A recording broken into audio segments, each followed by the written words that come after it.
Good evening. Welcome to Weekender on Sunday.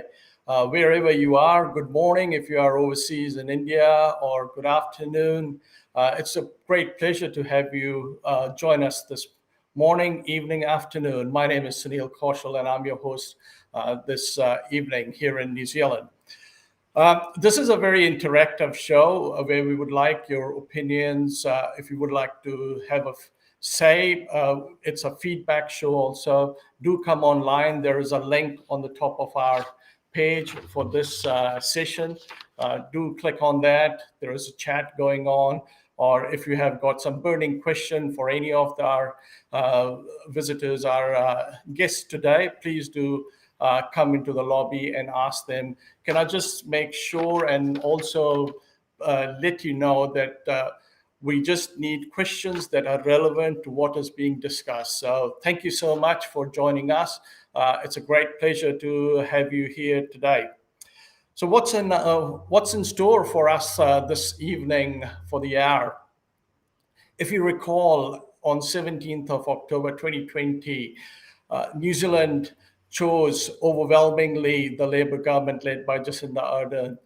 She came in with 65 seats, a majority of 50%, and didn't need any support from any of the other parties. But do you think the honeymoon is over? It's been a year since the so-called COVID election, as the Prime Minister herself quoted, saying that that's what they will be fighting for. But having been a year down the line, there have been so many changes, so many ups and downs. We were COVID-free, we were the envy of the world, and now a year on, as of today, we seem to be on the bottom of the list or somewhere in the middle, but not the envy anymore. Daily Telegraph, Guardian, CNN, all the foreign media are now looking at us and thinking, where did we go wrong? Well, we will have a few of our experts here this evening talking about those from various parties. But today we've got a man who has had a meteoric rise, if you want to say it that way, and he will answer a few of the questions, and we will put it to him if his rise will continue or will it slip down, because a week in politics is a long time. We will then be busting some myths on immigration. Recently, the government announced about 165,000 work visa holders to apply for one-off residency. But for some, it's amazing news. It's news that you couldn't wait for. But while others are stuck offshore, is it a good news or a bad news for them? So we've got a subject matter expert coming in. And then in our last segment, we'll be talking about the humans of Kiwis of Indian descent, stories where people have broken the glass ceilings. They have made a name for themselves and the family and the places they have come from. So, and don't forget, today the World Cup starts, the T20 starts. So we'll be talking about Kaun, banega, Badshaah cricket cup for the T20 World Cup. Will New Zealand have its glory days still there, or will it be decided by a boundary? And who will? Will India bounce back, or will there be some dark horse that might come and lift up the trophy? So let's begin our show.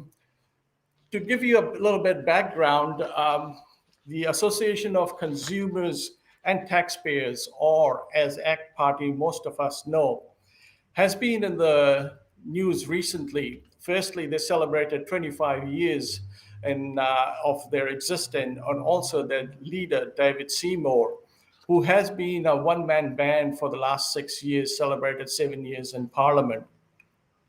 Having worked as a one-man band, he became a buff and a joke for many, while he became a hero for others.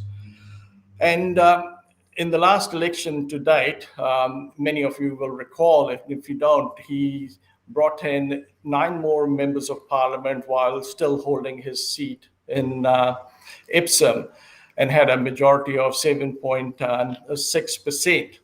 So he literally went from 1 to 10 over these years, and the highest for any of the ACT Party reigns over the so many years of the 25 years. Also, recently, just last week, the UMR polls, which are now the TMR polls, and also Tricia put ACT to 16 to 17%, which would mean if elections were held tonight, he would bring in 12 more MPs, which would take it to 22. David Seymour, as I mentioned, has been in the parliament for 7 years. So let's take a look of his 7 years in the parliament, and then we will introduce him and have him on live. Hi. Hi. Hi. Hi. Hi. Hi. I'm David Seymour.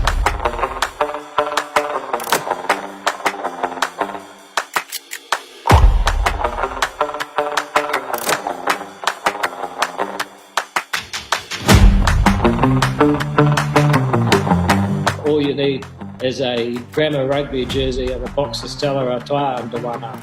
And that's why I think I'm qualified to represent Epsom values in Parliament. We have brought sexy back to monetary policy. The French, for instance, love the cock. They don't. So the most important thing about profit is that it's not guaranteed. Holy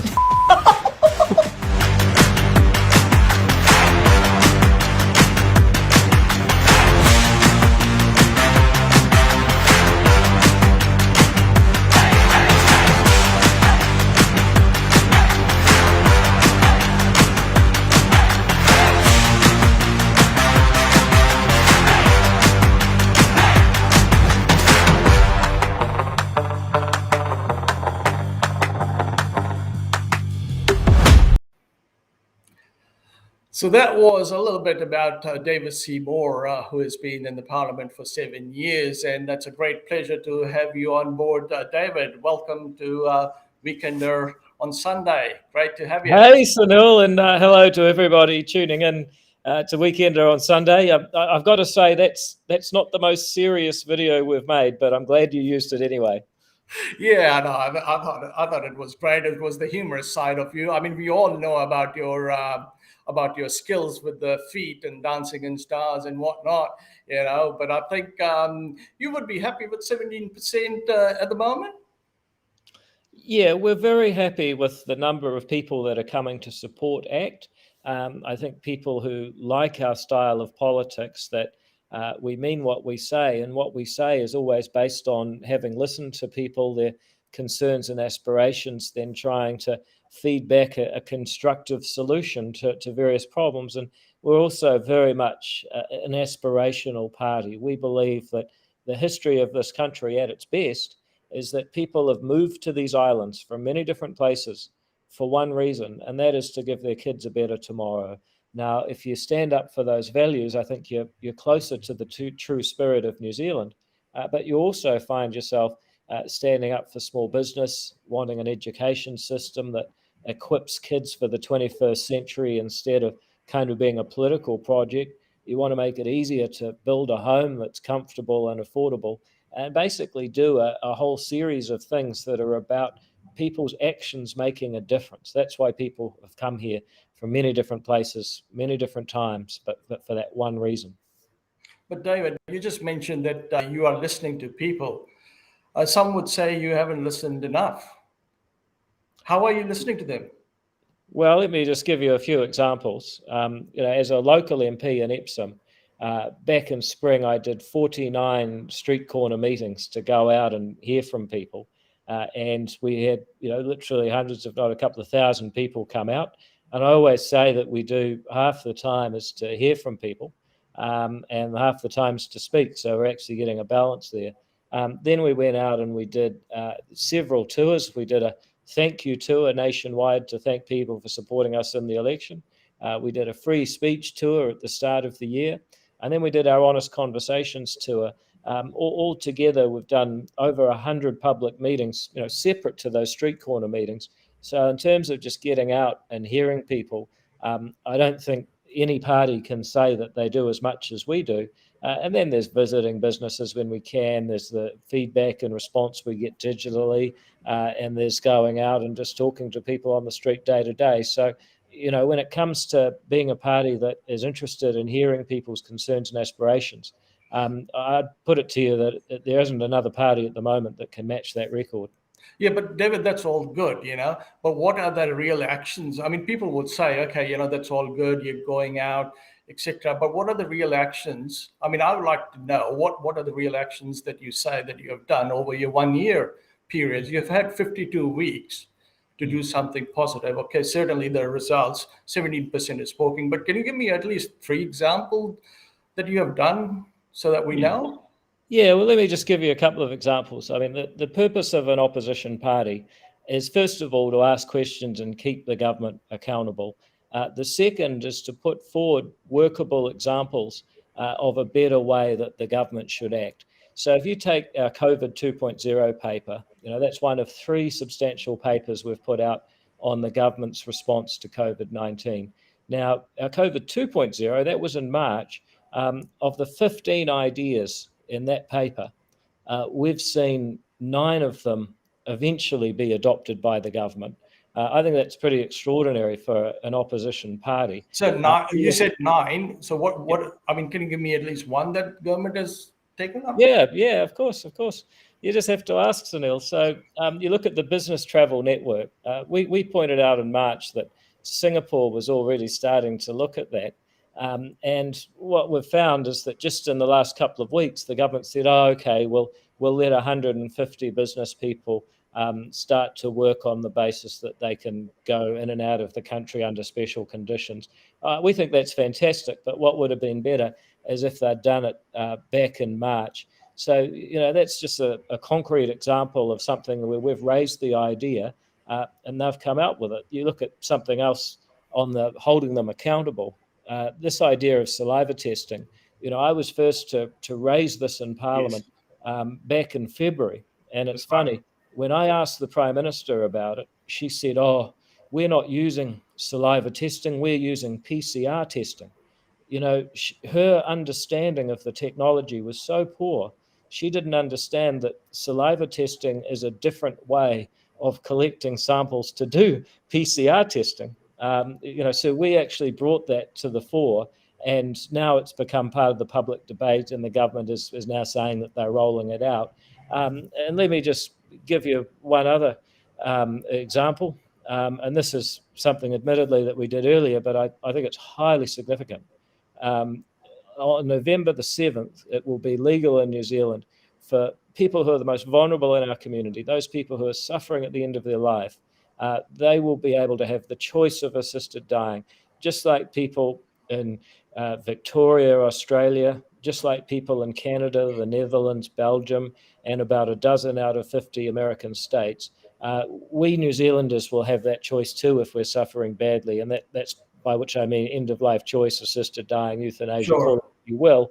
That's another thing that ACT's done. So when it comes to the track record for opposing and proposing, I think we're in a pretty good space, and I kind of want to give you more examples now that you've challenged me, but I'll let you ask another question. Yeah, but I think the previous example, I think you need to give credit to Brooke rather than taking it for yourself.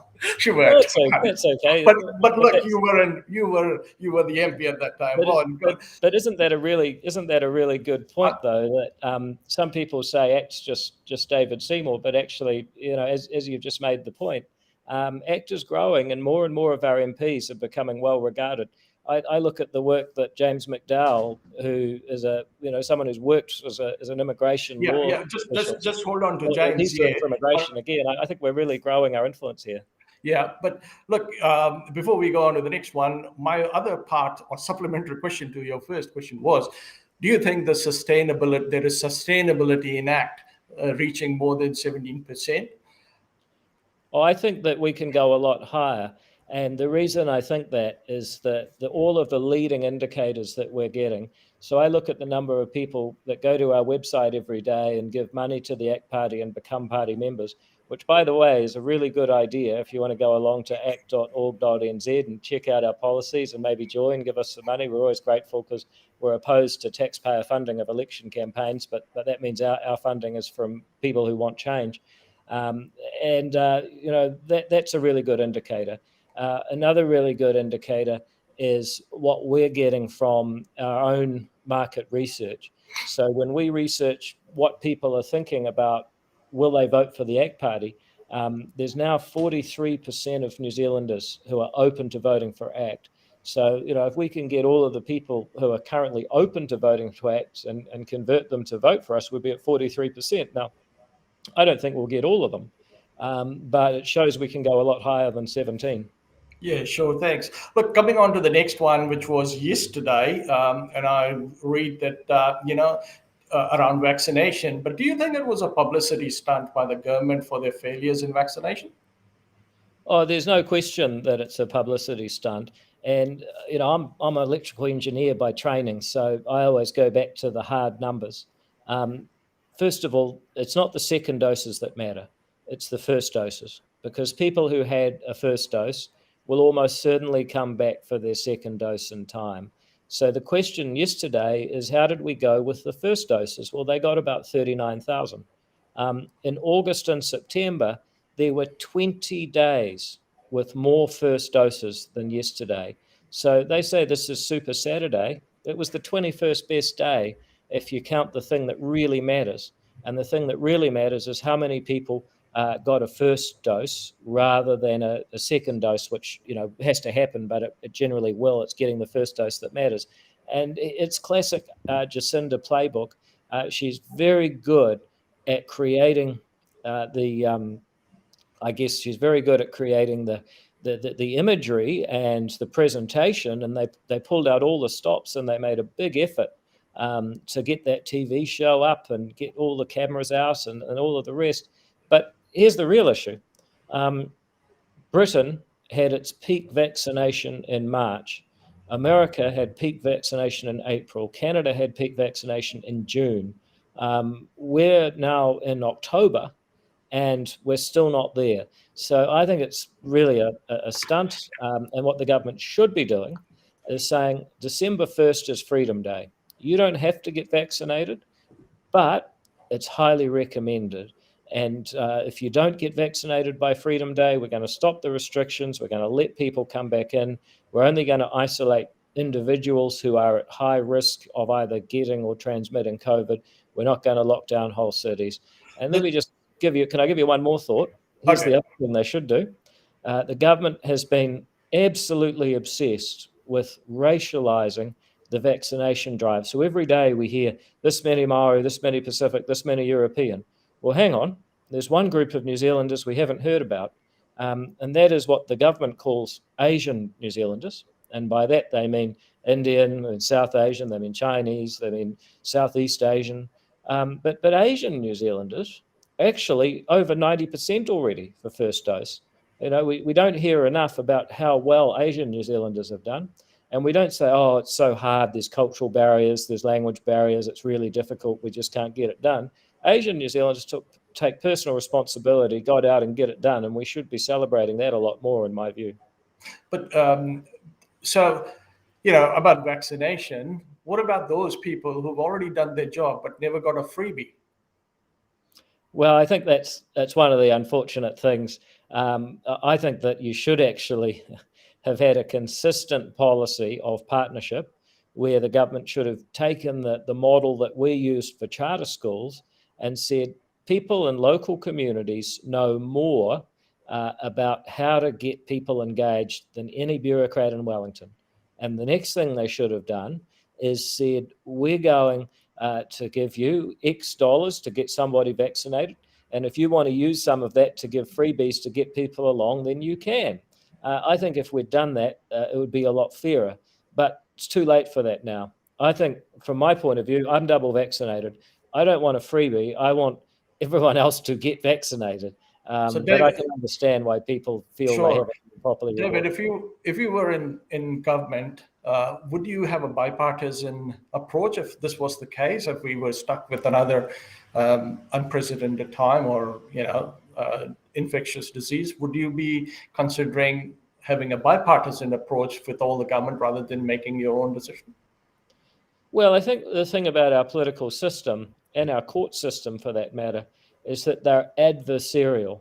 The belief is that we get better outcomes and better ideas by having a contest than by forcing everybody to work together and agree.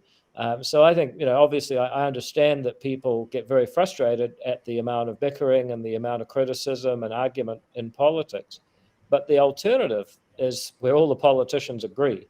And when you start to think about the countries where all the politicians agree, well, there's not much disagreement in the CCP. There's not much disagreement in the government of North Korea. The countries that really have a democracy and a contest of ideas and find better ways forward tend to be ones with an adversarial political system. Sure. Look, I had interrupted you before when you started talking about James's work, but as you very well know, the government put a sweetener out there for 165, and which was, a long overdue thing. But I believe ACT disagrees, and you've started a petition calling for immigration for all. What is that about? Well, that's right. There is a petition on our website, and it's about the people who have been excluded from this fast track. Now, I think it's not a bad thing that the government has introduced the fast track.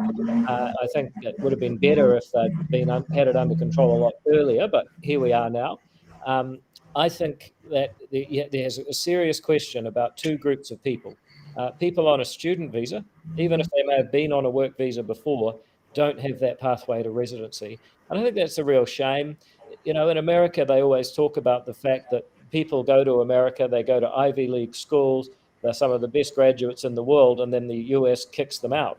Well, we don't want to be like that. We want to say if someone's studying to improve themselves, they should be more welcome in New Zealand.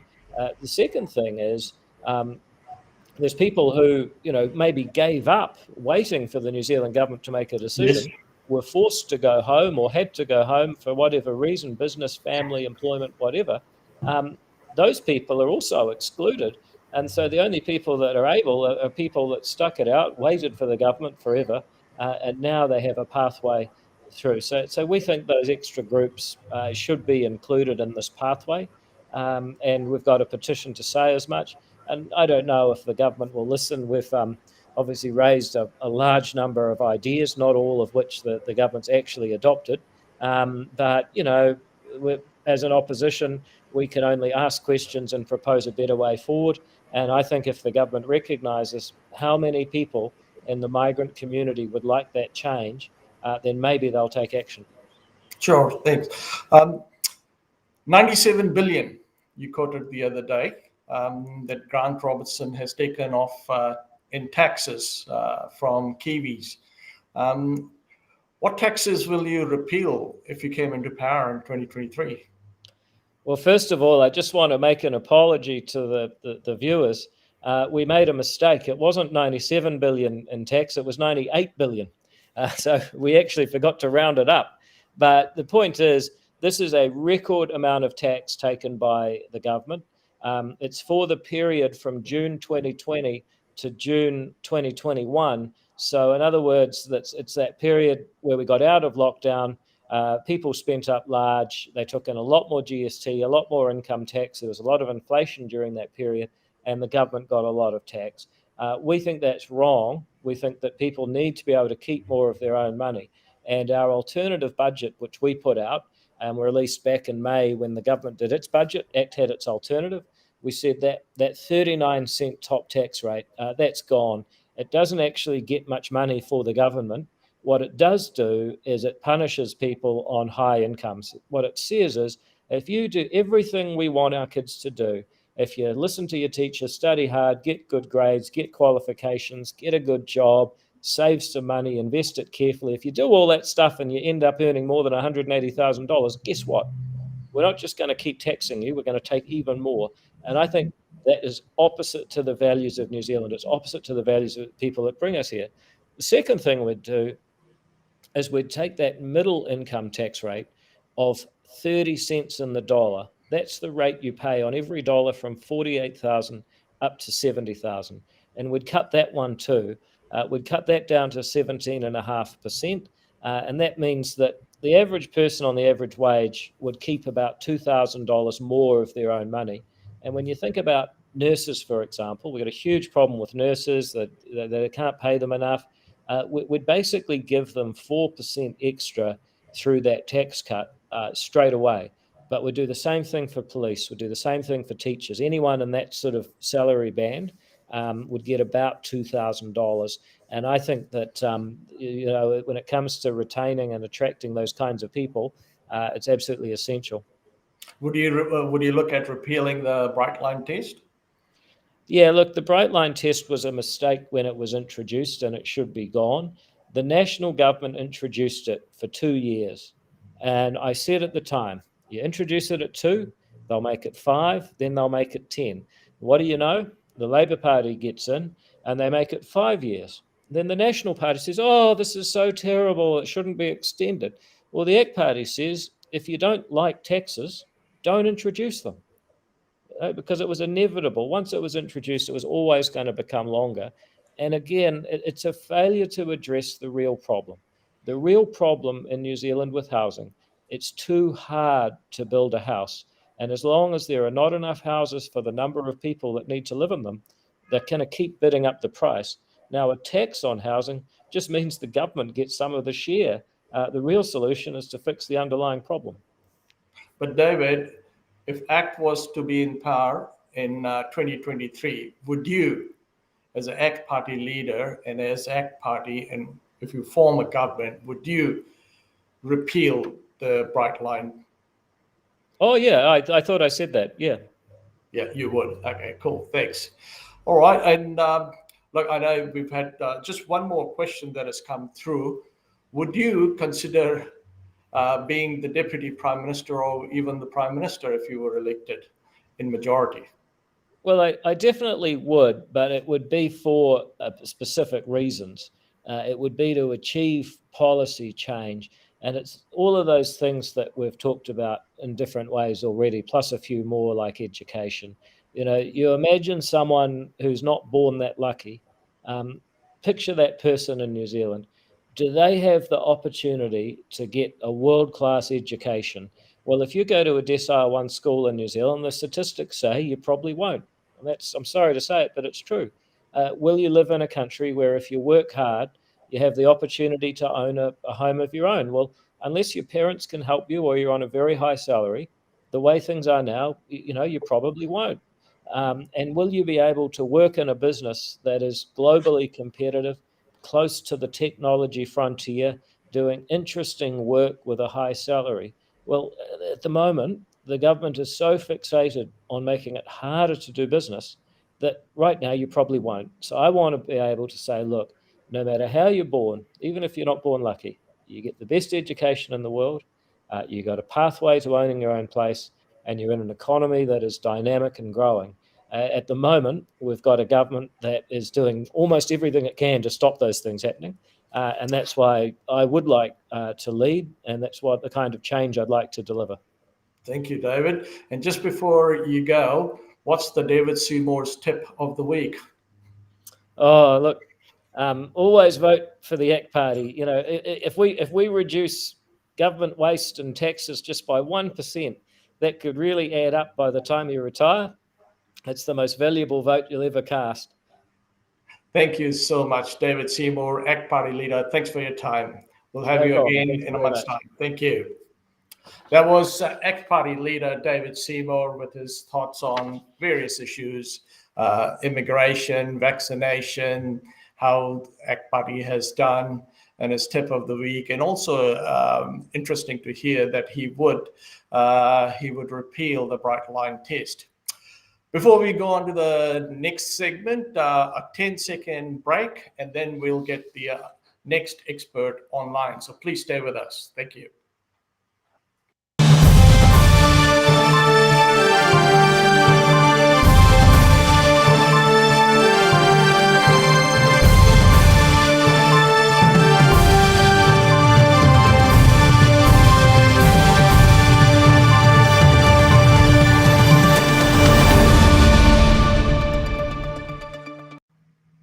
Welcome back. As you just heard, ACT Party leader David Seymour saying that they have been campaigning for or starting a petition for PR for all, rather than just the 165,000 that are in the country.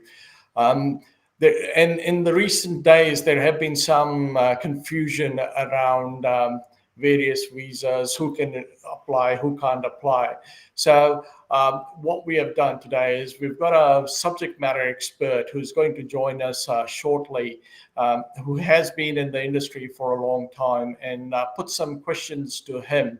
And at the stage, I would like to also remind you, if you've got any questions, if you are on Twitter or on Facebook or YouTube, do post your questions. You can also come online by the link that is up in our feed, speak to the subject matter expert and ask them any questions. So in this immigration segment, let me just be clear, we are not giving advice. It's just an opinion. It's just a discussion. And if you want some advice, you need to seek legal advice from a qualified immigration advisor. It's my pleasure now to welcome Saif Sheikh, who is the immigration advisor at Immigration Advisors New Zealand Limited. Welcome to the show, Saif. Thanks, Sunil. Thanks for having me. It's a pleasure to be here. Thanks. Saif, recently there have been some media stories around the kind of visas, especially the culturally arranged marriages. So can you just clarify that, please? Sure. I don't know why it gained momentum after 3 years. To be very honest, this category of visa has been there for the last 3 years now, and you know. It's no different. In fact, personally, looking at some situations, I'd probably tell people to avoid applying under this because, in my experience, under this specifically culturally arranged marriage, immigration seemed to be much harder, and it's Saif, sometimes can you difficult just, to get. yeah, sorry, Saif, can you just explain us what the culturally arranged marriage visa is? So basically, there are there are a few cultures all across the world where the family has got together and they have got the bride to be bride and groom. They've introduced them, and a lot of times they have not necessarily even met them while they've been living in New Zealand. While they have been living in New Zealand. So this is something a lot of people across the world follow this culture. Families get together. They introduce the bride and the to be groom, and they usually fix up a date. Typically, it happens that the New Zealand resident citizen then usually either travels overseas or depending if he's got majority of the family living in New Zealand, they would invite their to be partners or to be spouse to New Zealand to get married. Okay. So this, as you mentioned, it has been in place for 3 years, but it's not favorable by Yes, and is one of yes. the requirements or not requirements, but does immigration like to see people living together with such situations? So typically, one of the main reasons why I'm not a huge fan of this typical category is the expectation is immigration expect couple to show evidence of living together. Now, there are a lot of countries. So what typically have the New Zealand residents is they will request for leave if they haven't taken leave throughout, which means the maximum they could get is about 4 weeks leave.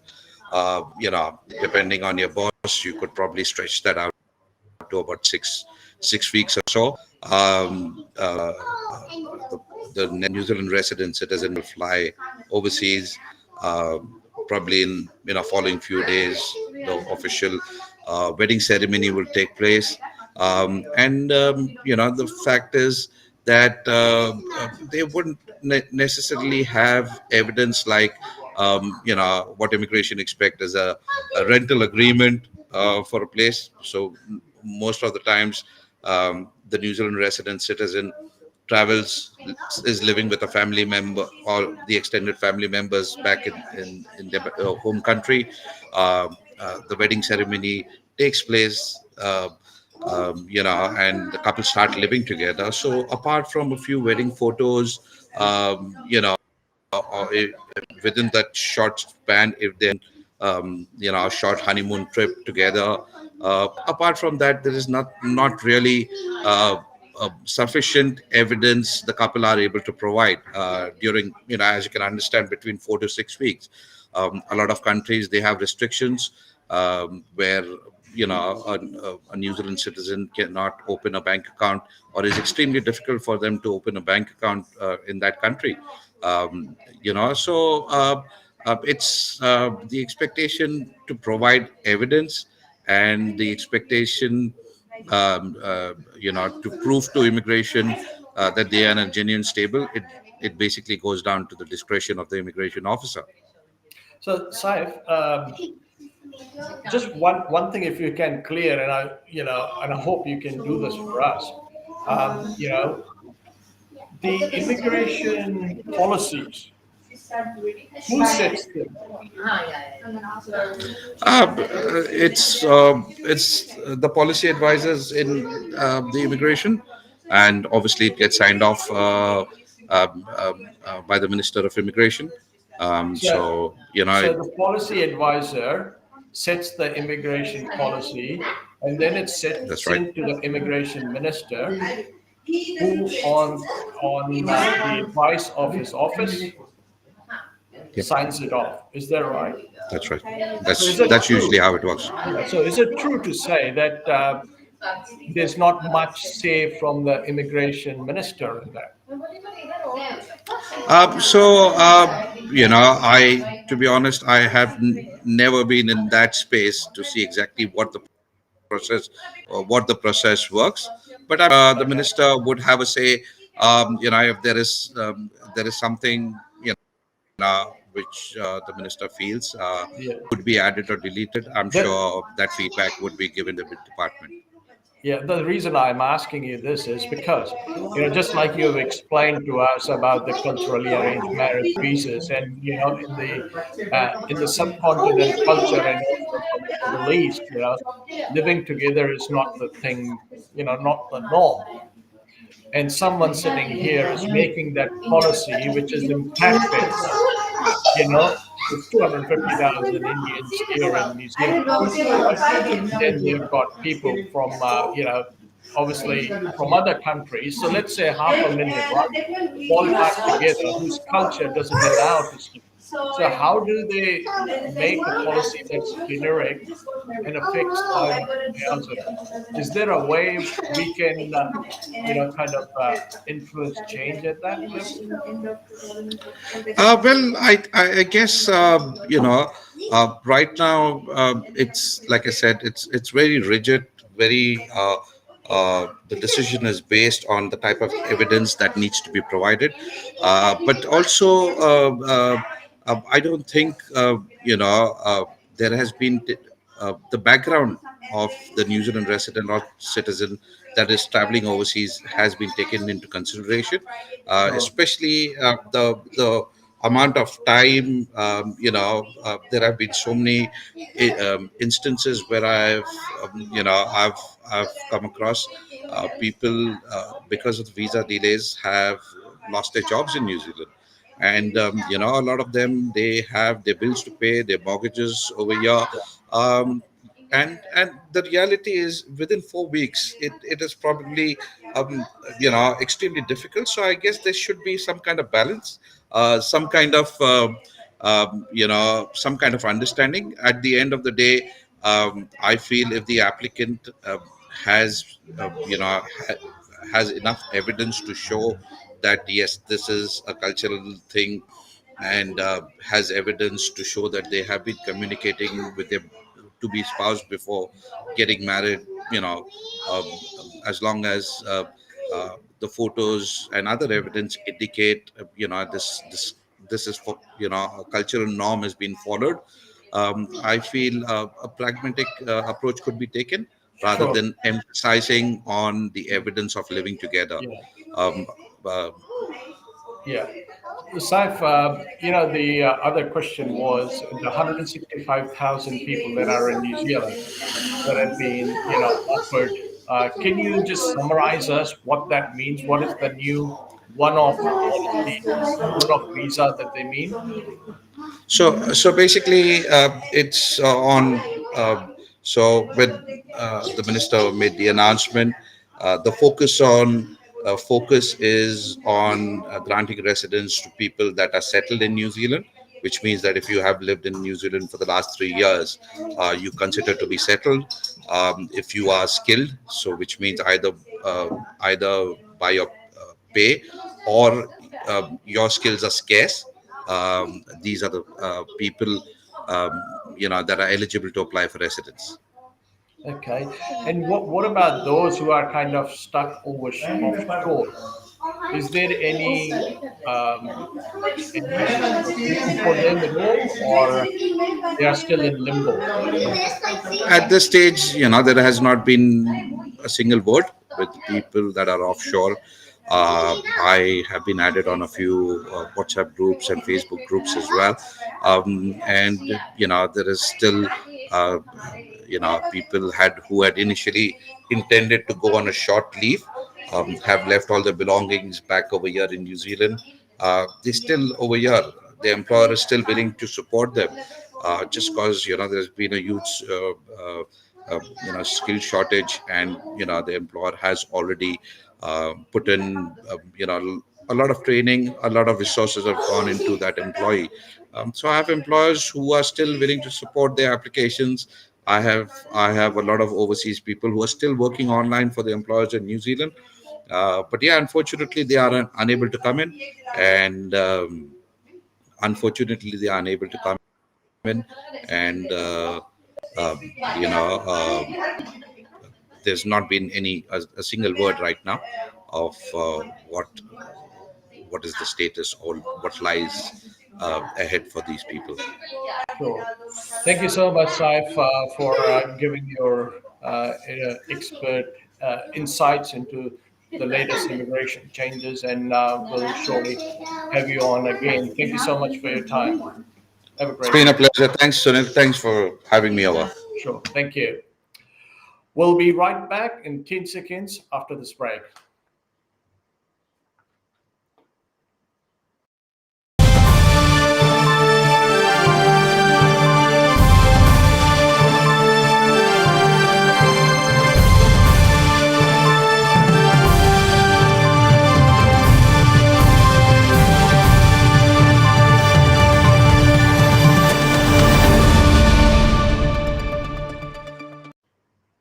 Thank you, folks, for joining us again. Now we move into the humans of Kiwis of Indian descent stories. Previously, we had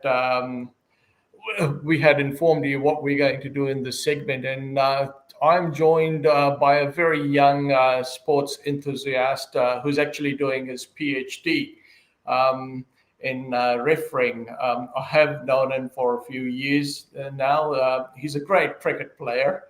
We won't go into the details about that, but he's a great motivator. He's looking at how ethnic people in New Zealand, especially in West Auckland, can develop their skills, be part of various initiatives. We do welcome you, Javed. Thank you very much for joining us this evening and for your time. Thank you, Sunil, for having me. Sure. Javed, not many people know about you. I know you are studying for your doctorate. What are you studying in?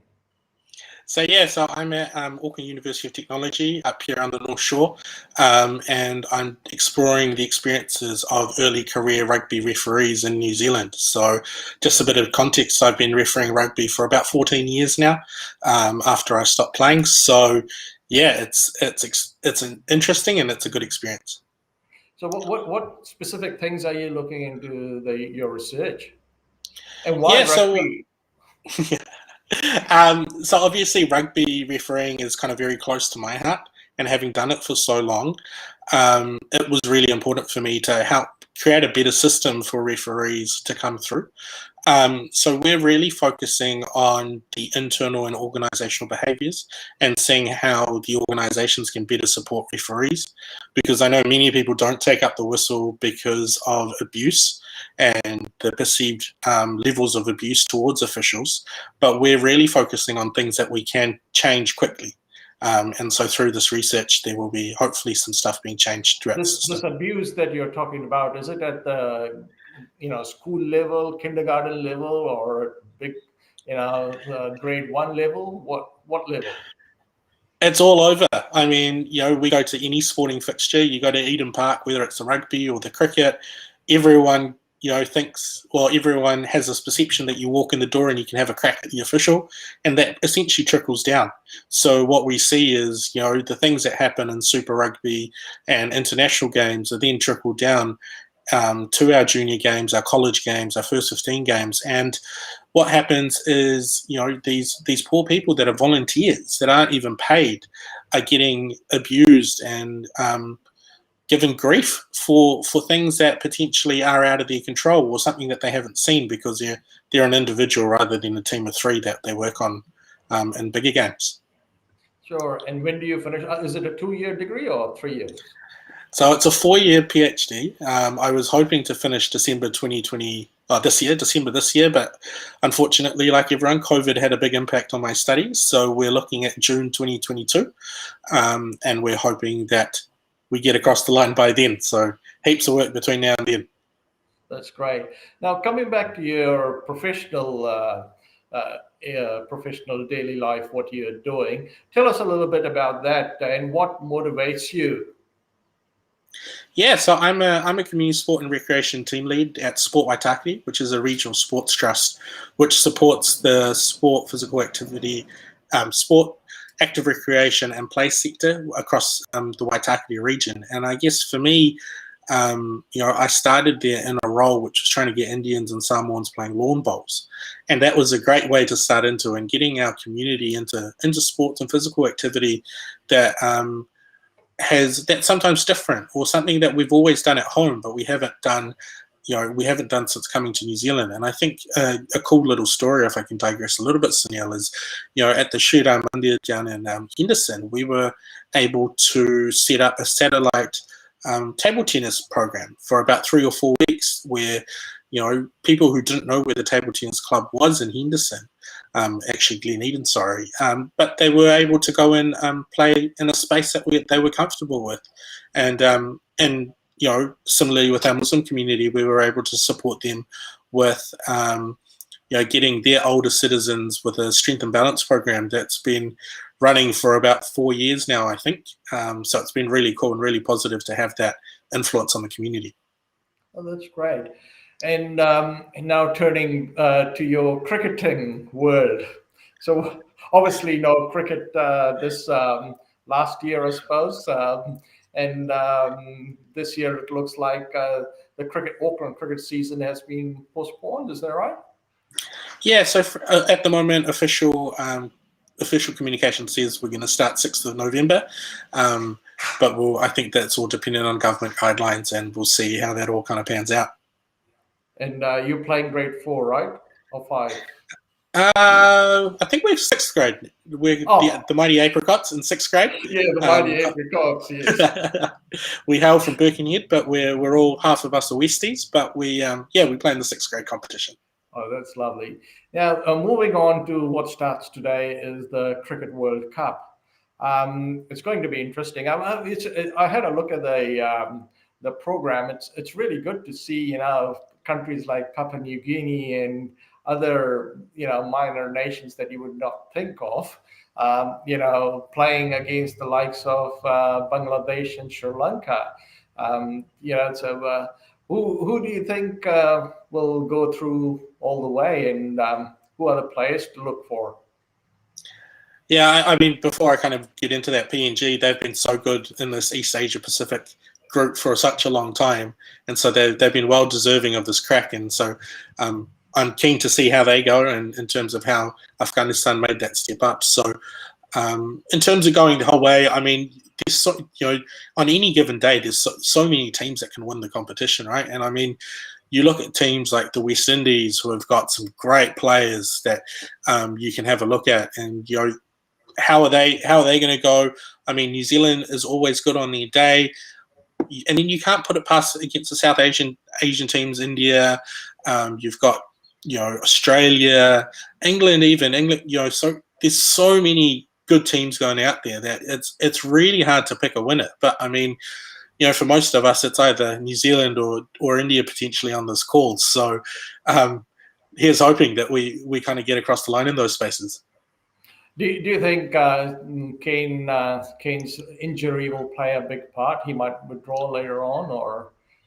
Yeah, I was actually reading up on that this morning, and from what I heard from Gary, what I saw Gary Stead say was it was probably a twinge, and he was going to sit out. The game didn't really mean much for the Sunrisers, and so he was probably going to be rested if that was the case, anyways. So here's hoping he holds still. But I mean, you look at that Black Cap squad. There's so many good players. I mean, in terms of leadership, there's a number of people that will stand up and be able to kind of do that job. So we're just, fingers crossed we get Kaun stays through, because we obviously need him with his tactical nous and his batting. But yeah. Did you follow the IPL? I watched a little bit.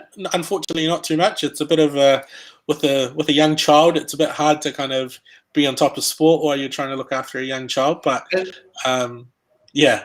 As a sports person, and someone who's probably an expert in doing these things, do you think opportunities like IPL and all is good for New Zealand sports?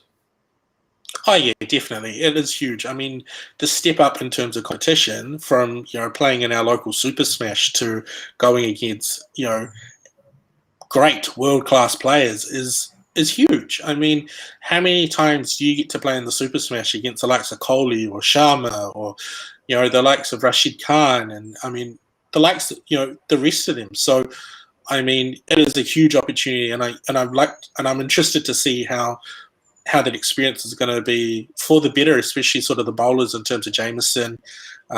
He had a cracker season last couple, coming in, and so what has he learned through the IPL season? Southey played a little bit for the Knight Riders, and then obviously the likes of Ferguson and Bolt did some great work too. So it'll be the spinners. It'll be interesting to see how they go, because those slow low wickets are going to be very. They're going to play a big part on those wickets. Now, you've obviously interviewed some very senior referees and all, and obviously players who have become referees. But my question would be on the cricket side, do you think it kind of affects mentally people, for example, take for IPL, right? In Chennai Super Kings or in, Kolkata Knight Riders, etc., or for example, Kyle playing against or playing with Kohli. But when you're on the field playing Black Caps versus India, do you think, you obviously would know some of the secrets or some of the weaknesses of the player. Does that play a big role? Yeah, it's a great question. I mean, it reminds me of an article I read before the World Test Championship, and something along the lines of Kohli asking Jameson to bowl with the Dukes or bowl with the red ball against him, and he said no. And but I mean, I think what you'll find in the professional world is they can break that friendship part of secrets. I mean, if you're a student of the game, you're going to pick it up and you're going to understand. And the amount of time those players spend together, it does give you an advantage. But is it an advantage when everyone else has that advantage? It's a great question. But, in that sense, yeah, it'll be cool to kind of see if they can work out how they try to get them out of the nets. Yeah. And just on the English side, which has been, Aaron Morgan, etc. Do you see any weaknesses in them? Apart from claiming the World Cup with the boundaries thing, But do you think the English side is because they're going to tour, for the Ashes, right? So there's huge pressure on them. Obviously they have so many different teams. Ashes team is probably different than the one playing T20. But as a country, do you think they would be under pressure playing in the T20 World Cup? Because there's already psychological wars going between Tin Pain and the English team around Ashes. So do you think that's in the back of their mind, being a sports doctorate yourself? Yeah, I mean, they have something to live up to, right? Even though the 50 over game is a slightly different game, they do have something to live up to. And the 20 over game is, it's just a bite-sized version of it. But I mean, even looking at their squad, they've got such a strong squad. But how many of these would potentially make the Ashes squad or going over for the Ashes? I wouldn't say too many. So in terms of that, I think, all that chat from Tim Paine and Tim Paine having a go, and all the other English folk going back at him. But I mean, this English side is quality. I mean, you look at it. Moeen Ali had such a great season in the IPL. Chris Jordan, Chris Wokes, all these, and Adil Rashid, all superstar players. So I think I don't know too much, but it'll be interesting to see how they turn up. Thank you very much for your time, Javed, this evening. Really appreciate it coming on the program. Very insightful. Wish you all the best for your doctorate, but we'll probably have you again for a smaller version around recapping the World Cup weekly. So thank you so much for your time. You have a lovely evening. Thank you, Sunil. Thank you, everyone. Cool. Thank you. Folks, thank you once again for joining us. That's it for this week. Till next week, stay safe, wear a mask, stay vaccinated. If you haven't got your second jab, go get it done. Look after your whānau, look after your family. Talk to your parents if they are in India or overseas or over here. Tell them that you love them. And most importantly, never, never, ever give up. Thank you very much. Good night.